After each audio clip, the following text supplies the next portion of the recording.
An anthology of stories in a universe of universes called Chronosphere Fiction.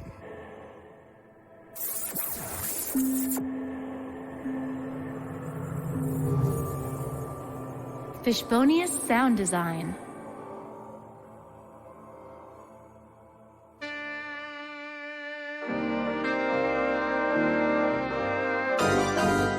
San Francisco in the roaring 20s is a city that hasn't quite shaken her old self.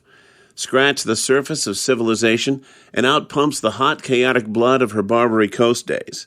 Sometimes somebody needs help bringing order back to this chaos, and that's where I come in. I work for the Federated Detective Agency.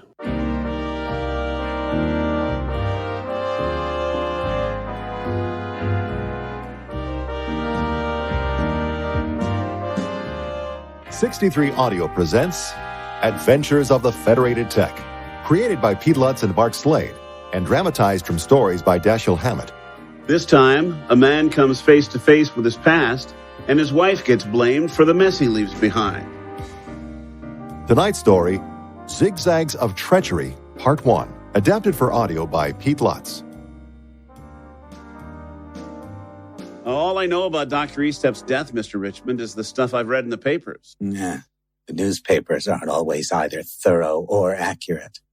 I'll give you the salient points as I know them, though I suppose you'll want to go over the ground yourself and get your information firsthand. All right. Dr. Humbert ESTEP came to San Francisco in 1898 or 99. A young man of 25, just through with medical school. He opened an office here and in time became a rather excellent surgeon. He married 2 or 3 years after he came here. There were no children. He and his wife seem to have been a bit happier than the average. Of his life before coming to San Francisco, nothing is known. He told his wife, whose name is Greta, briefly that he had been born and raised in West Virginia, but that his home life had been so unpleasant that he was trying to forget it. Didn't like to talk or even think about it. Bear that in mind. 2 weeks ago, on the 3rd of the month in the afternoon, a woman came to his office. He maintained his practice out of his home on Pine Street. Dr. ESTEP's nurse, one Lucy Coe, showed the woman into his office and then went back to my own desk in the reception room.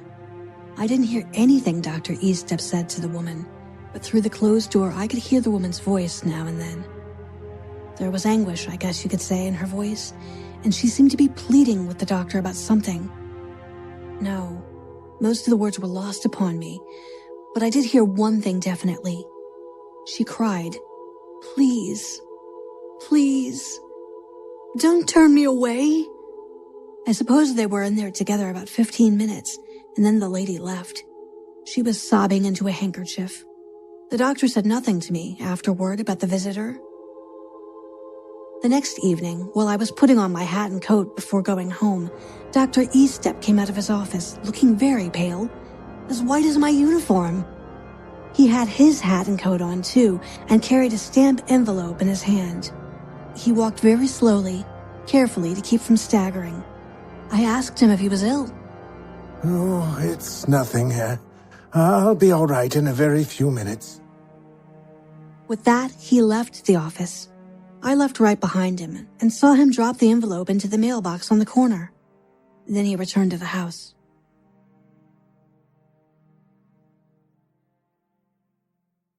The girl told you that Dr. ESTEP didn't talk about the woman's visit with her. Do you know if he told his wife about it? He didn't. Mrs. ESTEP didn't learn about the visit until after his death. All right. Go on. Mrs. ESTEP, coming downstairs, probably 10 minutes later, heard the sound of a gunshot from her husband's office. She rushed in and saw her husband by his desk, swaying, with a hole in his right temple and a smoking revolver in his hand. Just as she reached him and put her arms around him, he fell across the desk, dead.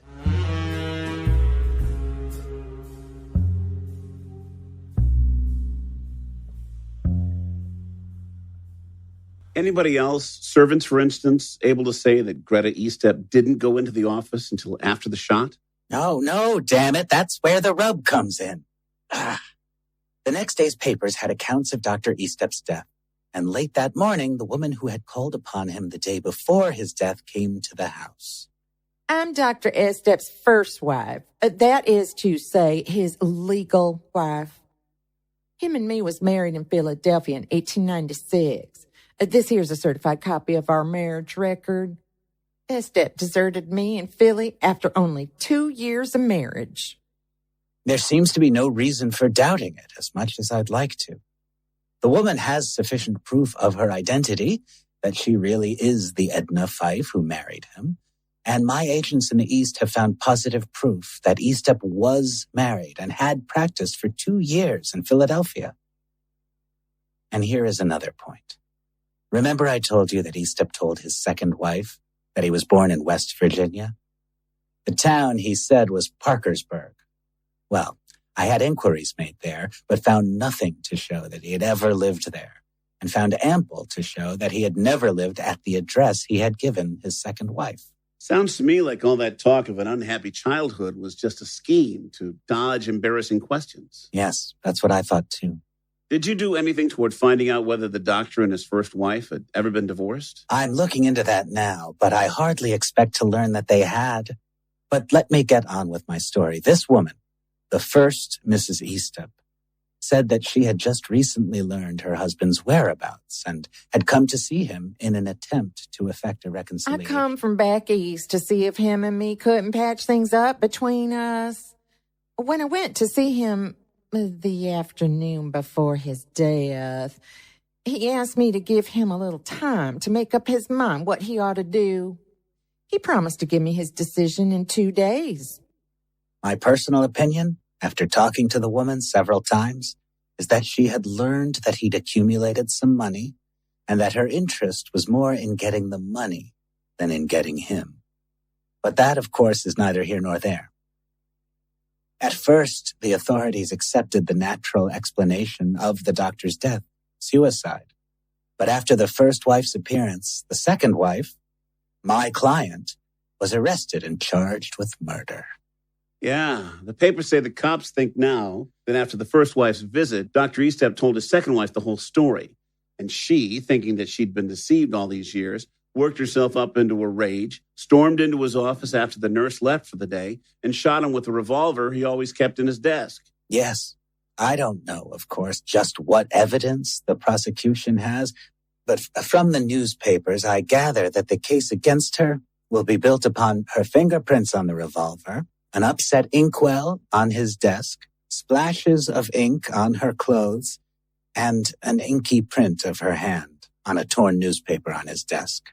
I can see things from the defense's point of view, or rather yours. It would have been perfectly natural for the lady to take the revolver out of her husband's hand. That accounts for her prints on it.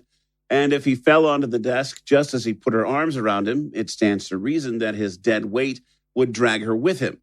That would account for the spilled inkwell and the splashes of ink on her dress, and probably the torn newspaper. But the prosecution will try to persuade the jury that all those things happened before the shooting, that they are proof of a struggle. Not so bad. Or pretty damned bad, depending on how you look at it. There have been a handful of murder trials recently where the accused, a woman who supposedly killed a man who betrayed or deceived her, was set free. The newspapers, the public, and the clergy are all clamoring for an example to be made. And as if this wasn't bad enough, the prosecuting attorney has lost his last 2 big cases. And with Election Day not far off, he'll be out for blood. So I don't know what you think. You're a detective. You're more or less skeptical of innocence in general. But I know Greta ESTEP didn't kill her husband. Don't you have to say that about your clients? No. I was Dr. ESTEP's attorney and his friend, and if I thought the woman guilty, I'd do everything in my power to help convict her. But I know this as well as I know anything. She didn't and couldn't have killed him. But I know, too, that if I go into court with no evidence beyond what I now have, she'll be convicted. I'm putting it up to you. Can you save her? Our best mark is the letter he mailed just before he died. It's good betting that when a man writes and mails a letter and then shoots himself, that the letter isn't altogether unconnected with the suicide. Did you ask the first wife about this letter? I did, and she denies having received one. That's not right. If the doctor had been driven to suicide by her appearance, then according to all the rules there are, the letter should have been addressed to her. He might have written one to his second wife, but he would hardly have mailed it. Would she have any reason for lying about it? Yes, I think she would. His will leaves everything to the second wife. The first wife, being the only legal spouse, will have no difficulty in breaking that will, of course. But if it's shown that the second wife had no knowledge of the first one's existence, that she really believed herself to be Dr. ESTEP's legal wife, then I think that she'll receive at least a portion of the estate. But if she should be found guilty of murdering Dr. ESTEP, then no consideration will be shown her, and the first wife will get every penny. Did he leave enough to make half of it, say, worth sending an innocent person to the gallows for? He left about $500,000, roughly. $250,000 is not a mean inducement.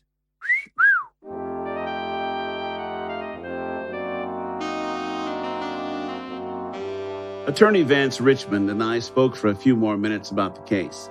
I found out that the first Mrs. ESTEP was staying at the Montgomery Hotel, but she had been living in Louisville, Kentucky. She had retained the very reputable firm of Somerset, and Quill to represent her. Richmond was certain that if Edna ESTEP was being dishonest about the missing letter, then her lawyers knew nothing about it. I asked if I could speak to the second Mrs. ESTEP, and I was told that her arrest and imprisonment had been too much for her, that she was on the verge of an emotional collapse. Richmond's voice was losing its usual calmness, so I picked up my hat, said something about starting to work at once, and went out.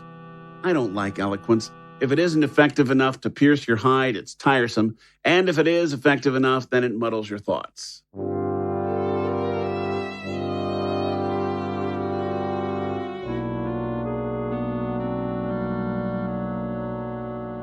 I spent the next couple hours questioning the ESTEP servants to no great advantage. None of them had been near the front of the house at the time of the shooting, and none had seen Greta ESTEP immediately prior to her husband's death.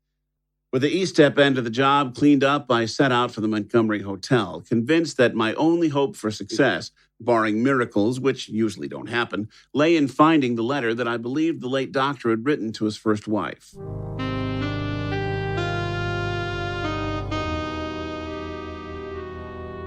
My drag with the Montgomery Hotel management was pretty strong. I'd recently been on hand to solve a triple homicide there, so it was strong enough to get me anything I wanted that wasn't too far outside the law. I hunted up Mr. STACEY, one of the assistant managers. Hello. Nice to see you again. Likewise. I'd like to find out about this Mrs. Edna ESTEP who's registered here. What do you know about her? Nothing myself. But if you'll wait a few minutes, I'll see what I can learn. STACEY was gone about 10 minutes. No one seems to know much about her. I questioned the telephone girls, bellboys, maids, clerks, and the house detective, but none of them could tell me much. Well, just lay out what they told you. She registered from Louisville on the 2nd of the month. She's never stopped here before, and she seems unfamiliar with the city. Asked quite a few questions about how to get around. The mail clerks don't remember handling any mail for her, nor do the girls on the switchboard have any record of phone calls for her. What kind of hours does she keep? Regular. She usually goes out at 10 or later in the morning and gets in before midnight. She doesn't seem to have any callers or friends. Will you have her mail watched? Let me know what postmarks and return addresses are on any letters she gets? Certainly. And will you have the girls on the switchboard put their ears up against any talking she does over the wire? Yes. Is she in her room now? No, she went out a little while ago. I'd like to go up and take a look at her stuff. Is it, important as all that? I want to give you all the assistance I can, but... It's this important, that another woman's life depends on what I can learn about this one. All right. I'll tell the clerks to let us know if she comes in before we're through, and we'll go right up. The woman's room held 2 valises and a trunk, all unlocked and containing not the least thing of importance. No letters, nothing. So little, in fact, that I was more than half convinced that she had expected her things to be searched. Sorry. What are you going to do now? If you don't mind, I'll plant myself in the lobby, within sight of the key rack, and wait for a view of the lady when she comes in.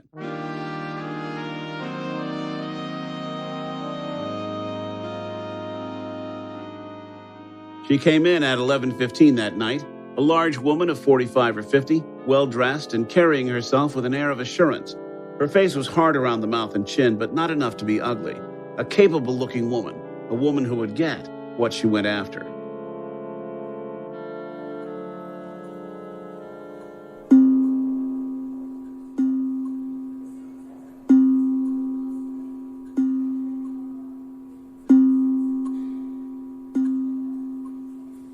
Eight o'clock was striking as I entered the Montgomery Hotel lobby the next morning and picked out a comfortable chair within eye range of the elevators. At 10:30, Edna ESTEP left the hotel with me in her wake. Her denial that a letter from her husband, written immediately before her death, had come to her didn't fit in with the possibilities as I saw them. And a good motto for the detective business is, when in doubt, shadow him. After eating breakfast at a restaurant on O'Farrell Street, she turned toward the shopping district, and for a long time, though I suppose it was a lot shorter than it seemed to me, she led me through the most densely packed portions of the most crowded department stores she could find. She didn't buy anything, but she did a lot of thorough looking, with me muddling along behind her, trying to look like a little fat guy on an errand for his wife, while stout women bumped me and thin ones prodded me, and all sorts got in my way and walked on my feet. There are 4 rules for shadowing. 1, keep behind your subject as much as possible. 2, never try to hide from him. 3, act in a natural manner no matter what happens. And 4, never meet his eye. Obey these rules, and except in unusual circumstances, shadowing is the easiest thing that a sleuth has to do. So, after all this legwork, we eventually ended up in 2 taxicabs, mine following hers. She got out on Laguna Street and waited till her cab was out of sight, then walked down the block to a building occupied by 4 flats, each with its own separate door. And the button she pressed was for the right-hand, second-story flat. I kept my eye on the vestibule until 5:35 p.m. when she came out, caught a streetcar to the Montgomery, and went up to her room.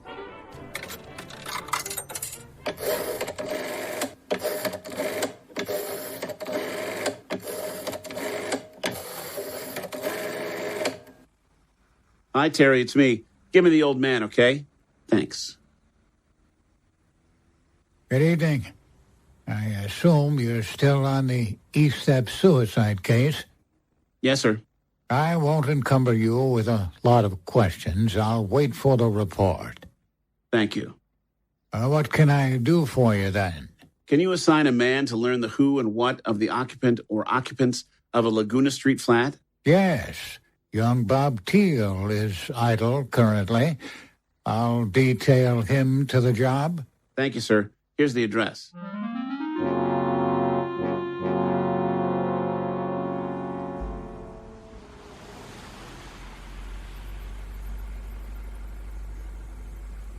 Dick, I don't think you'll have to work very hard on it. This ESTEP dame is like clockwork.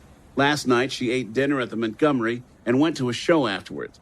She was back in her room by 11. I think yesterday she might have been sensing that someone was following her, but last night she displayed no interest in possible shadowers. Where can I get hold of you if anything happens? Call the agency. They'll reach me. I'm heading back there now to see what Bob TEAL has to tell me about that flat on Laguna Street. Righto.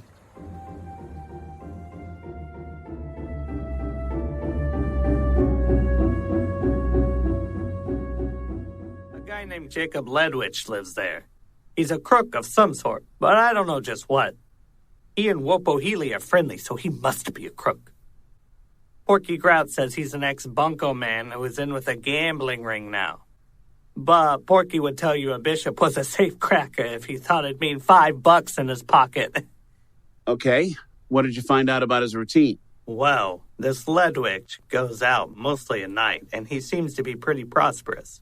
Probably a high-class worker of some sort. He's got a Buick. I wrote down the license number. that he keeps in a garage around the corner from his flat, but he doesn't seem to use the car much. What sort of looking fellow is he? A big guy, 6 feet or better, and he'll weigh a couple hundred easy.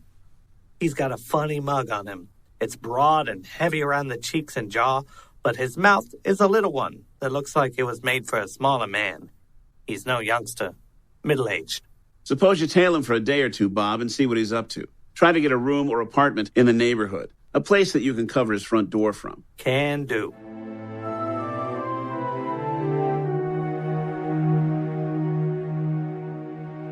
Jacob LEDWICH. Yes, he was a friend, or at least an acquaintance, of Dr. ESTEP's. I met him once. A large man with a peculiarly inadequate mouth. I dropped in to see the doctor one day, and LEDWICH was in his office. The doctor introduced us. What do you know about him? Nothing. Don't you know whether he was intimate with the doctor or just a casual acquaintance? No. For all I know, he might have been a friend, a patient, or almost anything. I simply gave the doctor some information he'd asked for and left. Why? Dr. ESTEP's first wife, after going to a lot of trouble to see that she wasn't followed, connected with LEDWICH yesterday afternoon. And from what we can learn, he seems to be a crook of some sort. What would that indicate? I'm not sure what it means, but I can do a lot of guessing. LEDWICH knew both the doctor and the doctor's first wife. So it's not a bad bet that she knew where her husband was all the time. If she did, then it's another good bet that she was getting money from him right along. Can you check up his accounts and see whether he was passing out any money that can't be otherwise accounted for? I'm sorry. No, his accounts are in rather bad shape, carelessly kept. He must have had more than a little difficulty with his income tax statements. I see. To get back to my guesses, if she knew where he was all the time and was getting money from him, then why did this first wife finally come to see him? Perhaps because... I think I can help you there. A fortunate investment in lumber nearly doubled Dr. ESTEP's wealth 2 or 3 months ago. That's it then. She learned of it through LEDWICH. She demanded a rather large share of it, more than the doctor was willing to give. When he refused, she came to see him in person to demand the money under threat, we'll say, of instant exposure. ESTEP would figure she was serious, right? But either he couldn't raise the money she demanded, or he was tired of leaving a double life. Anyway, he thought it over and decided to commit suicide. This is all a guess, mind you, or a series of guesses, but it sounds reasonable to me. To me, too. What are you going to do now? Along with having them both shadowed, I'm having the woman looked up in Louisville. We run the risk, however, of digging up a bunch of things on them and still being as far as ever from finding the letter Dr. ESTEP wrote before he died. There's every possibility that she destroyed it. That'd be her wisest play. But if I can get enough on her, maybe I can squeeze her into admitting that the letter was written and that it had said something about suicide. And that'll be enough to spring your client. How is she today? Any better? She went completely to pieces last night and was removed to the hospital, where she should have been taken in the first place. To tell you the truth, if she isn't liberated soon, she won't need our help. This whole experience is killing her. You've got to get her out, and quickly.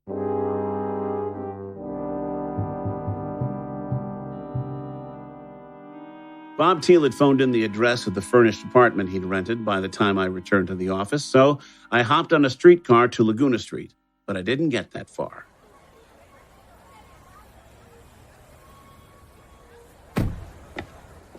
Walking down Laguna Street after leaving the car, I spied Bob coming toward me. And between Bob and me, also coming toward me, was a big man who could be none other than Jacob LEDWICH. A big man with a big red face around a tiny mouth. I walked on down the street, passing both LEDWICH and Bob, without paying any apparent attention to either. At the next corner, I stopped to roll a cigarette and steal a look at the other two. I won't bore you with the minute details. Suffice to say that TEAL shadowed LEDWICH, and I shadowed both of them, and then a fourth party showed up, who also seemed to be shadowing the big man. We all ended up on a Sutter Street cable car, with Bob at the front, LEDWICH in the middle, and the amateur sleuth, there was no doubting his amateur status, standing beside me on the rear platform. I sized this fellow up while he strained his neck, peeping at LEDWICH from around the shoulder of a large man in overalls. He was small, scrawny, and frail, with a constantly twitching nose. His clothes were old and shabby, and he himself was somewhere in his 50s. I decided after a few minutes that he hadn't tumbled to Bob Teal's part in the game. So when a seat next to Bob was vacated presently, I went into the car and sat down, my back to the little man. Drop off after a couple of blocks, Bob, and go back to the apartment. Don't shadow LEDWICH anymore until I tell you. Just watch his place. There's a bird following him, and I want to see what he's up to. Bob grunted that he understood, and after a few minutes, left the car.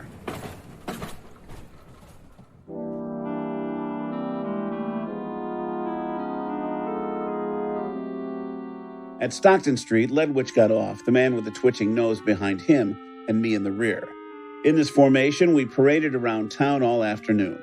The little man had a rather strenuous time of it, laboring mightily to keep out of LEDWICH's sight, and only succeeding because we were downtown, where you can get away with almost any sort of shadowing. He certainly made a lot of work for himself, dodging here and there. After a while, LEDWICH shook him. He came out of a cigar store with another man, and they got into an automobile that was standing beside the curb. My man was left standing on the edge of the sidewalk, twitching his nose in chagrin. There was a taxi stand just around the corner, but he either didn't know it or didn't have enough money to pay the fare. He eventually led me to a cheap hotel on Kearney Street, took his key from a row of hooks, and headed down the darkened corridor to his room. With nobody at the desk, I was able to scan the register. The room that corresponded to the key he'd taken was assigned to a John Boyd, St. Louis, Missouri, who had arrived the day before. The hotel wasn't the sort where it's safe to make inquiries, so I went out to the street again and came to rest on the least conspicuous nearby corner. Midnight came and no John Boyd, so I called it a day and went home.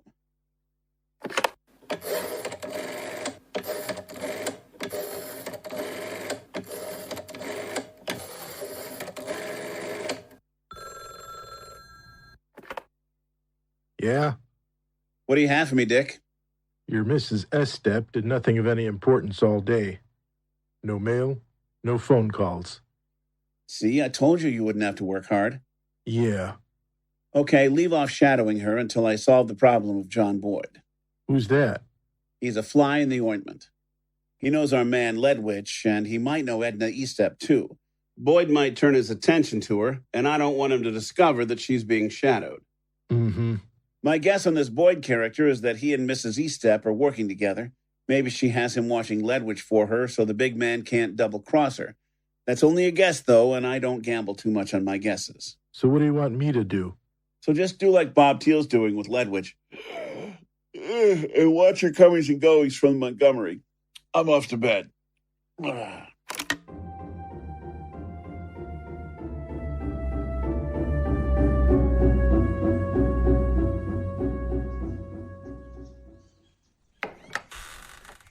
Get lost, pal. No panhandlers. Bob, it's me. Oh, hello. I didn't recognize you in that getup. You certainly look down on your luck. What's it all about? Our amateur sleuth Boyd is dressed nearly as shabbily as this. I've been shadowing him already this morning, and I wanted to blend in down there in his neighborhood. Come on in. Where's he now? Down on the corner watching the door to LEDWICH's flat. He'll be there all day. LEDWICH is not an early riser. Have a seat by the window. I've got coffee, smokes, and cods.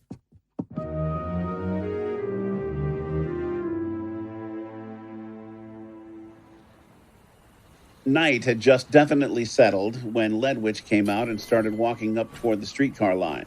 I slid out into the street and our parade was underway again. LEDWICH leading, Boyd following him, and me following Boyd. Half a block of this and I got an idea. LEDWICH was about a block ahead of me, Boyd half that distance. Speeding up, I passed Boyd and caught up with LEDWICH. Then, without turning my head, I said, "Jake, there's a guy following you." Who the hell are you? Don't get funny. It ain't my funeral. But I was coming up the street when you came out and I seen this guy duck behind a pole until you was past and then follow you up. You sure? Sure. All you got to do to prove it is turn the next corner and wait. Want any help? Nah. I got a rod. Want to borrow it? Nah. Don't mind if I stick around to see the fun, do ya? There wasn't time to answer that question. Boyd had quickened his steps, and now he came hurrying around the corner, his nose twitching like a tracking dog's. LEDWICH stepped into the middle of the sidewalk to block the little man's way. Ooh, ow, ooh, hey, let go, come on, ow, let me go, come on. What are you snooping around me for, you rat? Didn't I tell you to keep away from me from Frisco? Aw, Jake, I didn't mean no harm. I just thought that weird. Come on, stop, cut it out, go, let me go. Shut your trap. Huh. This is a friend of mine. So it seems. Say, how did you know my name? A famous man like you? Cut the comedy. How'd you know my name? None of your damn business. Well, I owe you something for this trick. Oh, stop it. Oh, come on, let me go. Come on, stop. How you fixed? I've been dirtier. Dirty is Pacific Coast slang for prosperous. LEDWICH now looked from me to Boyd and back in a speculative way. No Wapo Healy's joint? The Circle? Sure. If you'll meet me there tomorrow night, I can maybe put a piece of change your way. Nothing stirring. I ain't circulating that prominent these days. A fat chance I'd have of meeting him there. Of course, what LEDWICH didn't know was that Wapo Healy and half his customers knew me for a detective. So there was nothing to do but try to put over the impression that I was a crook who had reasons to avoid the more notorious hangouts for a while. LEDWICH thought about it a minute, then gave me his Laguna Street address. Hey, drop in this time tomorrow, and maybe I'll have a proposition to make you. If you got the guts. I'll think it over. Hey, just a minute. What's your name? Wisher. Shine if you want a front one. Shine Wisher? I don't remember hearing it before. You needn't yell it so that everybody in the burg will remember hearing it.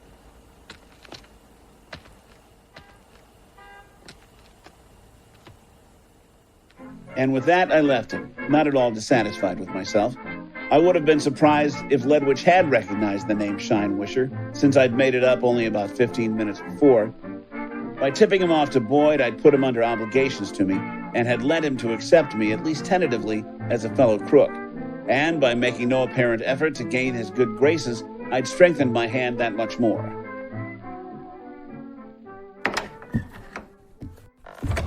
That you? Yeah. LEDWICH come back? Yeah, with that little guy of yours. They went in about half an hour ago. Good. Haven't seen a woman go in? No. Huh. I was expecting EDNA ESTEP to show up tonight, but I guess not. Say I've got a meet set up with LEDWICH tomorrow. He thinks I'm a crook like him. Your shabby duds paid off then, eh? Clothes maketh the man. There's a chance now that his proposition has nothing to do with the ESTEP affair, but then again, it might. But whether it does or not, I've at least wedged my way a little into LEDWICH's business.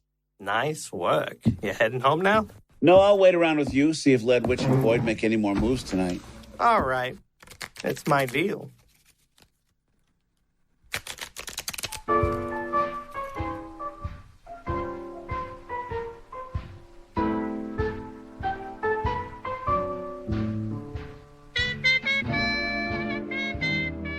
At 1 a.m., LEDWICH came out alone. I'm going to tail him, just for luck. LEDWICH vanished around a corner, and then Bob passed out of sight behind him. 5 minutes later, though, Bob was with me again. He's getting his machine out of the garage. I'll call the agency and have a fast car set over. Yeah, it's me. Send a car pronto to the Laguna Street location. Make it sudden. Here he is. He's pulling up in front of his house. What's he doing? He's going in.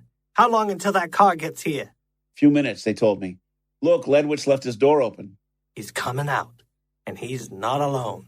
Is that Boyd with him? It's too dark to make out faces. It ought to be. Is he drunk? LEDWICH is holding him up like he is. He's either drunk, sick, or drugged. They're getting into the car. We're going to lose them. Damn it, there they go. The red taillights of LEDWICH's touring car laughed back at us for a few blocks, then disappeared. The automobile I'd ordered arrived 20 minutes later, so we sent it back unused. At a little after 3 that morning, LEDWICH, alone and afoot, returned from the direction of his garage. He had been gone exactly 2 hours.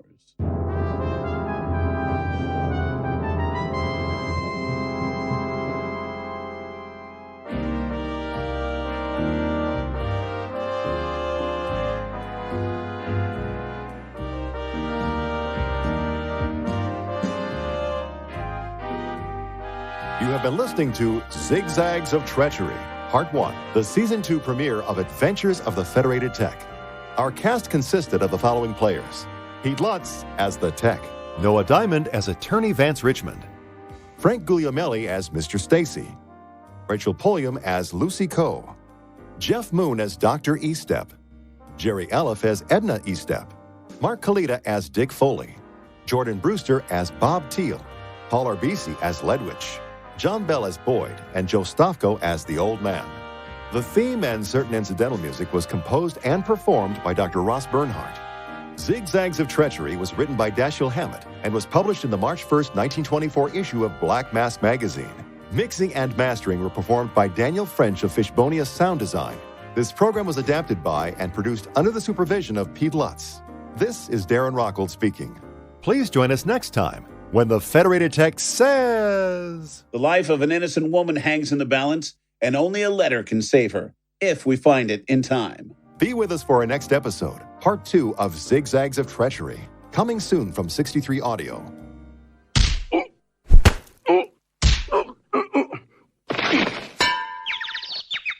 Yeah, 63 Audio.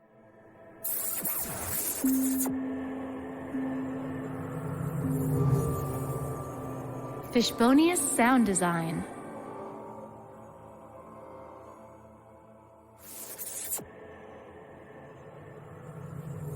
An anthology of stories in a universe of universes called Chronosphere Fiction.